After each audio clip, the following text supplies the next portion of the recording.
Most home gardens stick to the same short list: tomatoes, strawberries, maybe a blueberry bush if someone gets ambitious. But there's an entire world of edible fruit that grows perfectly well in a home garden, in containers, or in a backyard, and that most people have either never heard of or assume is impossible to grow. These are the 17 secret fruits you can grow at home. Number 17. Honeyberry, Lonicera caerulea. Honeyberry, also called haskap, is a cold hardy shrub native to Siberia, northern Japan, and parts of northern North America that produces small, elongated, deep blue berries with a flavor that lands somewhere between blueberry and raspberry with a slightly tart edge. The berries are edible raw, excellent in jam and baking, and remarkably high in anthocyanins, the antioxidant compounds that give blueberries their nutritional reputation. What makes honeyberry unusual for a home garden is its cold hardiness. It is reliably hardy to USDA Zone 3 and survives temperatures as low as -40 degrees Fahrenheit. It blooms very early in spring, often the earliest flowering shrub in the garden, and the flowers can tolerate frost down to approximately 24 degrees Fahrenheit, meaning late frosts that would kill standard fruit blossoms leave honeyberry unfazed. 2 plants of compatible varieties are required for cross-pollination and fruiting. One plant alone produces few or no berries. The plants reach 4 to 6 feet tall and wide at maturity, require full sun to light shade, and produce harvestable fruit within 2 to 3 years of planting. Unlike blueberries, which require specific acidic soil conditions, honeyberries grow in average, well-drained garden soil with a near-neutral pH. Number 16. Jostaberry, Ribes-cross nidigrallaria. The jostaberry is a hybrid between black currant, Ribes nigrum, and gooseberry, Ribes uvae crispa, developed by German plant breeder Rudolf Bauer at the Max Planck Institute for Plant Breeding Research in the 1970s. The name combines the German words for black currant, Johannisbeer, abbreviated Jo, and gooseberry, Stachelbeer, abbreviated Esta. The result is a vigorous, thornless shrub producing large, dark berries that combine the deep flavor of black currant with the mild sweetness of gooseberry. The jostaberry is entirely thornless, which matters if you've tried harvesting gooseberries without losing blood, and produces berries significantly larger than either parent species. It grows 5 to 6 feet tall and wide, is hardy in USDA zones 3 through 8, tolerates partial shade, and is more disease-resistant than either parent. 2 plants produce the best yields, though the plants are partially self-fertile.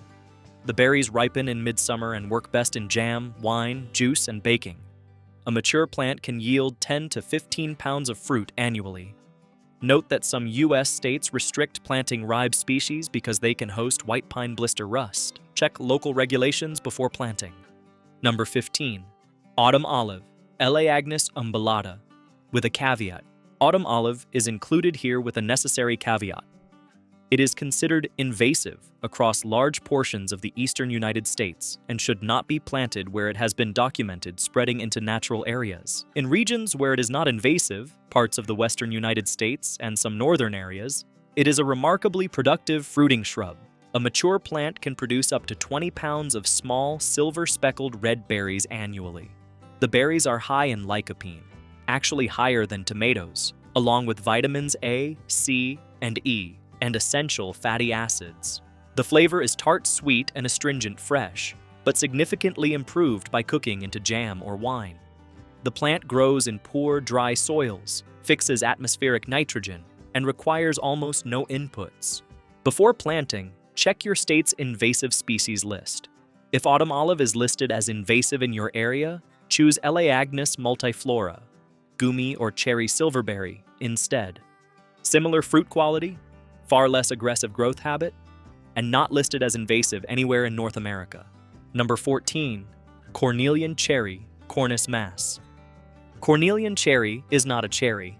It's a species of dogwood native to southern Europe and Western Asia that produces small, olive-shaped fruits resembling cherries in color when ripe, ranging from deep red to orange-yellow, depending on the cultivar. It has been cultivated in Europe and the Middle East for thousands of years, valued for both its fruit and its very early spring flowers, which appear on bare branches in February and March before any leaves emerge. The fruits are tart when underripe and develop a richer, slightly plum-like flavor when fully ripe, typically in late summer. They are used extensively in Eastern European and Turkish cuisine. Cornelian cherry jam is a standard preserve in countries where the tree grows, and Cornelian cherry sharbat, a traditional drink, has been consumed in Turkey and Iran for centuries. The fruit is extremely high in vitamin C. The plant grows as a large shrub or small tree, reaching 15 to 25 feet tall and wide at maturity. It is hardy in USDA zones 4 through 8, tolerates partial shade, and is notably low maintenance once established. The cultivars, Pioneer, Jolico, and Elegant have been selected specifically for larger fruit size and improved flavor over the wild type. A single plant will fruit reasonably well, though 2 plants improve yields significantly. Number 13, Gumi berry, Elaeagnus multiflora. Gumi, also called cherry silverberry, is a fruiting shrub native to China and Japan that produces small, oval red berries covered in silver and brown speckles. Similar in appearance to autumn olive, but significantly less invasive and better behaved in a garden setting. The berries have a sweet tart flavor with a slightly astringent finish, and they are used fresh, dried, and in preserves across East Asia. Like other Elaeagnus species, Gumi fixes nitrogen through root nodule bacteria, improving the soil around it and benefiting neighboring plants. It grows 6 to 8 feet tall and wide, is hardy in USDA zones 4 through 9, tolerates drought and poor soils, and is partially self-fertile, though 2 plants produce better yields. The fragrant white flowers appear in spring and are attractive to bees. The plant produces fruit in late spring to early summer, earlier than most other fruiting shrubs, which makes it a useful addition to an edible landscape interested in extending the harvest season. Gumi also produces a higher concentration of lycopene than tomatoes, similar to autumn olive. The silverberry family is nutritionally exceptional for a garden shrub. It is available from specialty nurseries focused on edible landscaping. Number 12, Pawpaw, Asimina triloba. Pawpaw is the largest edible fruit native to North America, and it is almost completely absent from commercial markets for a specific reason. The fruit has a shelf life of only a few days once ripe, making it effectively unshippable through standard distribution. This means the only reliable way to eat fresh pawpaw is to grow it yourself, or know someone who does. The fruit is custard-like in texture, with a tropical flavor commonly described as a combination of banana, mango, and vanilla. The tree is native to the eastern United States, found wild in stream-bottom forests from the Gulf Coast to southern Ontario, and is hardy in USDA zones 5 through 9. It requires cross-pollination between 2 genetically different plants and is pollinated by flies and beetles rather than bees, so hand pollination improves fruit set. Named cultivars, including Shenandoah, Susquehanna, and Allegheny, have been selected for large fruit and good flavor. The trees reach 15 to 20 feet tall, prefer partial shade when young, and require several years to reach bearing age. Once established, they are native, disease-resistant, deer-resistant once past the sapling stage, and long-lived. Number 11, white mulberry versus improved mulberry. Morus alba versus cultivars. Mulberries are among the most productive and most overlooked fruiting trees for home gardens. The white mulberry, Morus alba, and its hybrids with red mulberry, Morus rubra, produce large, sweet berries resembling elongated blackberries in shades from white to pink to deep red-purple, depending on the variety. The improved cultivar, Illinois everbearing, a natural hybrid selected in the early 20th century, produces an extended berry season from early summer through late summer. The trees grow quickly, 30 to 50 feet at maturity for standard forms, though the dwarf Girardi stays under 6 feet and is container suitable, and bear fruit within 2 to 3 years. They are hardy in USDA zones 5 through 9, tolerant of drought, heat, and poor soil. A mature mulberry in a good location can produce more fruit than a family can harvest, which is either an abundance problem or a wildlife benefit depending on perspective. The fruit staining is the drawback most people know. Ripe mulberries mark everything they contact.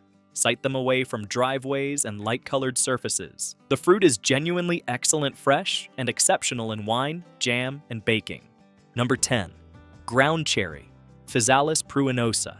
Ground cherry is a close relative of tomatillo and a distant relative of tomato, producing small, amber-yellow fruits enclosed in papery husks, exactly like a tomatillo, but significantly sweeter, with a flavor reminiscent of pineapple and vanilla. Each plant produces dozens to hundreds of fruits from midsummer through fall, and the fruits fall to the ground when ripe, hence the name, where they keep for weeks in their husks without refrigeration. The plant grows as an annual in most climates, USDA zones 3 through 10, though it perennializes in mild winter regions. It is started from seed indoors, 6 to 8 weeks before the last frost, transplanted after frost risk passes, and requires full sun, well-drained soil, and moderate watering. Plants grow 18 to 24 inches tall and sprawl loosely.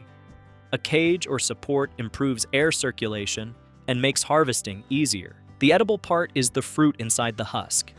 The husks themselves are toxic and should not be eaten. Ground cherries are excellent eaten fresh, dried. They have a date-like concentrated sweetness when dried, baked into pies and crumbles, and made into jam. They are available from seed companies and are one of the more rewarding unusual fruits for first-time edible garden experimenters. Number 9. Kiwi berry, Actinidia arguta. The kiwi berry is a cold, hardy relative of the standard kiwi fruit that produces grape-sized, smooth-skinned fruits requiring no peeling. The thin skin is edible, which is the primary difference from the fuzzy standard kiwi. The flavor is similar to kiwi fruit, sweet, tart, and tropical, with slightly more concentrated flavor in the smaller fruits.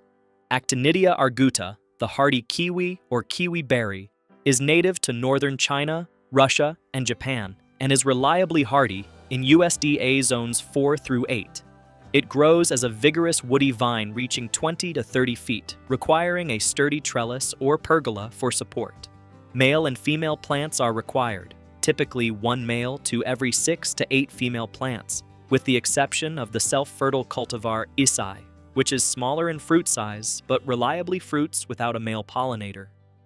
The plant requires patience. It typically takes 3 to 5 years after planting to begin fruiting significantly. Once established, a mature kiwi berry vine is extremely productive, yielding 50 to 100 pounds of fruit annually in good conditions. The berries ripen in early fall and have a brief shelf life of 1 to 2 weeks. Another reason they are not commercially prevalent despite their quality. Number 8. Aronia, chokeberry, Aronia melanocarpa. Aronia, the black chokeberry, is one of the highest antioxidant fruits that can be grown in a home garden, with documented ORAC values exceeding blueberries, cranberries, and pomegranates. The berries are small, very dark purple-black, and intensely astringent fresh. The name chokeberry is fully earned. In processed form, juice, wine, syrup, dried berries, powder, the flavor is rich, complex, and deeply fruity. The plant is native to eastern North America, hardy in USDA zones 3 through 8, and grows 3 to 6 feet tall. It tolerates wet soils, dry soils, shade, and conditions that stress most fruiting plants. It is self-fertile. One plant produces fruit without a partner. Fall foliage turns brilliant red, making it an ornamental shrub as well as a productive one. The nutraceutical market for Aronia has grown significantly as its high polyphenol content has been documented. Organic Aronia products sell at premium prices in natural food markets. A mature home planting can produce 15 to 20 pounds annually with minimal inputs, making it one of the most cost-effective, unusual fruits on this list. Number 7. Schisandra chinensis, 5-flavor fruit. Schisandra chinensis, the 5-flavor fruit, is one of the more unusual fruits on this list, and one that very few Western gardeners know about. The name reflects the berry's remarkable flavor profile. It is simultaneously sweet, sour, salty, bitter, and pungent, all 5 basic tastes in a single small red berry. The plant is a woody climbing vine native to northeastern China and Russia, valued in traditional Chinese medicine for over 2,000 years. The berries are harvested in dense grape-like clusters in late summer and are used primarily in tea, tinctures, juice, and wine, rather than eaten fresh. They are rich in lignans and adaptogens. The vine is hardy in USDA zones 4 through 8, grows to 20 to 30 feet on a trellis, and requires both male and female plants for fruit production, or the self-fertile cultivar Eastern Prince. The plant is ornamental as well as productive. Glossy leaves, attractive flowers, and pendant clusters of red berries make it a visually interesting garden vine that tolerates partial shade. Specialty nurseries focused on Asian or medicinal plants are the primary source. Number 6, natal plum, Carissa macrocarpa. Natal plum is a South African shrub widely used in warm climate landscaping, primarily in USDA zones 9 through 11, meaning southern Florida, southern California, and similar climates, that produces small, dark red fruits resembling plums in appearance and strawberry-like in flavor. The shrub is extremely drought-tolerant, salt-tolerant, deer-resistant, and requires almost no care in appropriate climates. An important note: all parts of the natal plum are toxic except the ripe red fruits. The leaves, bark, unripe fruit, and white latex sap are poisonous, primarily due to cardiac glycosides, and the plant should be positioned accordingly in gardens where children or animals may have access to it. The ripe red fruits are safe and genuinely flavorful. They are used in jams, jellies, and eaten fresh in South Africa. The shrub grows 5 to 18 feet tall, depending on the cultivar. Dwarf cultivars like Prostrata and Horizontalis stay under 2 feet and are used as ground covers. In appropriate climates, it is an extremely low-maintenance productive shrub. In cooler climates, it can be grown in a container and overwintered indoors. Number 5, hardy pomegranate, Punica granatum, Salavatsky, and others. Most people associate pomegranates with commercial production in the warm climates of California, Iran, and the Mediterranean basin, and assume the plant is beyond the reach of gardens in cooler climates. Hardy pomegranate cultivars extend the fruit's growing range significantly. The cultivar Salavatsky, selected from Russian-bred material and sold under the name Utah Sweet, is reliably hardy in USDA zones 7 through 10, and produces large, full-flavored fruits comparable to commercial varieties. For colder climates, the ornamental fruiting cultivar Wonderful grows in Zone 7 with protection, and dwarf ornamental forms like Nana are hardy to Zone 6 in sheltered locations. Container growing in a cold greenhouse or sunroom extends growing to Zone 5 or colder.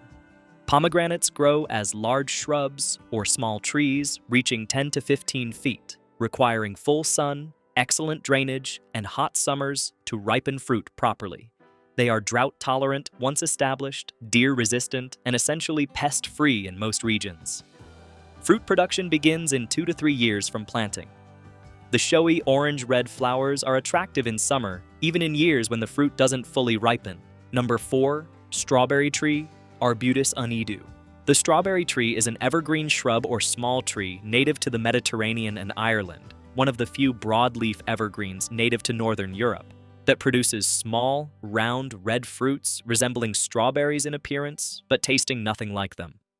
The fruit is mealy, mildly sweet, and has a slightly fermented quality that improves significantly when made into jam or distilled into spirits.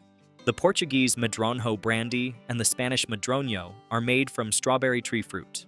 The plant has a specific and appealing quality. It simultaneously bears flowers and ripe fruit from the previous year on the same plant in autumn and winter, creating a display of white urn-shaped flowers and red fruits together that makes it genuinely ornamental in the winter garden when most other plants have stopped. It is hardy in USDA zones 7 through 11, grows in average, well-drained soils, and tolerates drought, wind, and salt spray. It grows slowly to approximately 8 to 15 feet tall and is tolerant of shaping. Compacta stays under 8 feet and is suitable for smaller gardens. A single plant fruits without a partner. The fruit is edible, but most people's initial reaction to eating it fresh is interesting rather than outstanding, which is an honest description of a fruit better suited to processing than raw eating.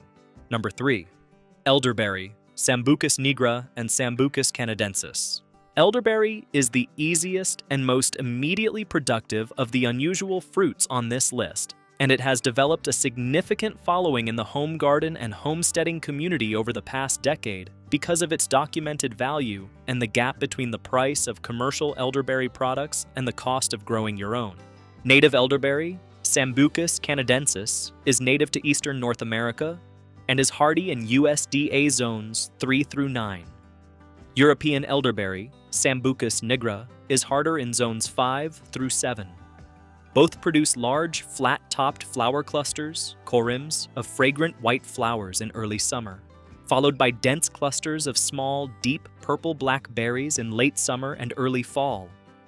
The flowers are edible: elderflower cordial, elderflower fritters, elderflower tea, and the berries are used in syrup, jam, wine, and the commercially popular elderberry gummies and tinctures marketed for immune support. Raw elderberries contain sambunagrin, a cyanogenic glycoside that causes nausea if eaten in quantity without cooking or processing. Cooked or processed elderberries are safe and have been consumed as food for centuries. The flowers are safe to eat raw. Plants reach 8 to 12 feet tall and wide, produce fruit within 1 to 2 years of planting, and are vigorous, essentially pest-free and cold-hardy. Named cultivars including Adams, Bob Gordon, and Nova have been selected for improved berry size and yield. 2 plants of different cultivars improve cross-pollination and production. Number 2, pineapple guava Feijoa sellowiana. Pineapple guava, also called feijoa, is a South American shrub that produces gray-green oval fruits with a flavor that genuinely tastes like pineapple and guava combined, with a slightly minty finish. The interior is soft, creamy, and aromatic. The fruits are eaten by scooping out the flesh. The skin is edible, but somewhat bitter. They are used in juice, smoothies, preserves, and eaten fresh when ripe. The plant is an evergreen shrub growing to 10 to 15 feet, hardy in USDA zones 8 through 10, and tolerant of drought, heat, wind, and occasional frost to approximately 15 degrees Fahrenheit for brief periods. In Zone 7, it survives with protection against prolonged hard freezes. In Zones 9 through 11, it is one of the most reliable and productive fruiting shrubs available for the home garden. The flowers are exceptionally ornamental, large, white, with deep red stamens, and the thick petals are edible, sweet, and commonly eaten directly off the shrub. This makes the plant unusual among fruiting plants. The flowers are as edible and as appealing as the fruit. Most varieties are self-fertile, though 2 plants improve yield. Nazamets, Coolidge, and Pineapple Gem are popular cultivars selected for large fruit and reliable self-fertility. Number 1, miracle fruit, Sinsapalum dulcificum. Miracle fruit, Sinsapalum dulcificum, is a West African shrub that produces small, oval red berries whose primary significance is not their own flavor, which is mildly sweet and unremarkable, but what they do to the flavor of everything eaten afterward. The berry contains miraculin, a glycoprotein that binds to the tongue's sour taste receptors when the mouth's pH is neutral, causing everything sour or acidic consumed for the following 30 minutes to 1 hour to taste intensely sweet. After eating a miracle fruit berry, a lemon tastes like sweet lemonade, a lime tastes like candy, vinegar tastes like apple juice. The effect lasts 30 minutes to over an hour, depending on the individual, then fully reverses. This property has been investigated as a potential aid for chemotherapy patients who experience taste distortions that make eating difficult. The plant grows as an evergreen shrub in USDA zones 10 through 11, though it is commonly grown as a container plant in colder climates, brought indoors for winter. It grows slowly to 5 to 18 feet in the ground and remains manageable in a pot. It requires acidic soil, pH 4.5 to 5.8, consistent moisture, and humidity, the kind a bathroom window provides better than a dry living room. As food writer Harold McGee, who studied miraculin's chemistry, described it, miraculin is one of the most unusual flavor-modifying compounds known, a single protein that rewrites taste for an hour without any lasting effect. The berries are available from specialty tropical plant nurseries and are worth growing for the conversation they generate alone. 17 fruits, some familiar in certain parts of the world and unknown in others, some requiring specific climates, some surprisingly adaptable to ordinary garden conditions. The consistent requirement across most of them, patience in establishment, basic research into what grows in your USDA zone, and the willingness to plant something your neighbors haven't seen before. Hit that like button and subscribe for more content like this. Your garden has room for at least one of these.